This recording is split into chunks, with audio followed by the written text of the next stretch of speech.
بسم اللہ الرحمن الرحیم۔ السلام علیکم۔ وزیر اعظم عمران خان سے army chief general Qamar Javed Bajwa نے وزیر اعظم ہاؤس میں ملاقات کی، جس میں ملک کی داخلی و خارجی سیکیورٹی صورتحال پر تبادلہ خیال کیا گیا۔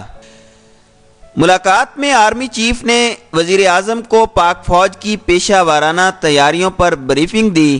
اس موقع پر army chief general Qamar Javed Bajwa نے کہا کہ مسلح افواج کسی بھی جارحیت سے نمٹنے کے لیے تیار ہیں۔ وزیر اعظم عمران خان نے کہا کہ پاکستان کسی کے خلاف جارحانہ عزائم نہیں رکھتا، پاکستان اپنے دفاع کا حق استعمال کرتا رہے گا۔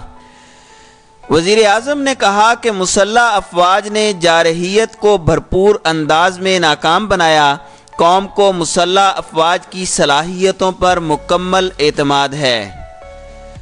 ملاقات میں ملک کی سلامتی اور خطے کی مجموعی صورتحال اور اہم امور پر تبادلہ خیال کیا گیا۔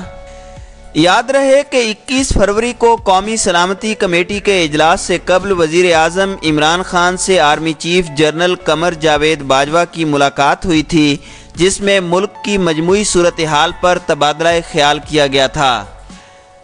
قومی سلامتی کمیٹی کے اجلاس میں ملک کی مجموعی سیکیورٹی صورتحال اور افغان امن عمل اور پاکستان کی کوششوں کا جائزہ لیا گیا، جبکہ ملکی سلامتی کو درپیش حالیہ چیلنجز سے نمٹنے کی حکمت عملی پر بھی مشاورت کی گئی تھی۔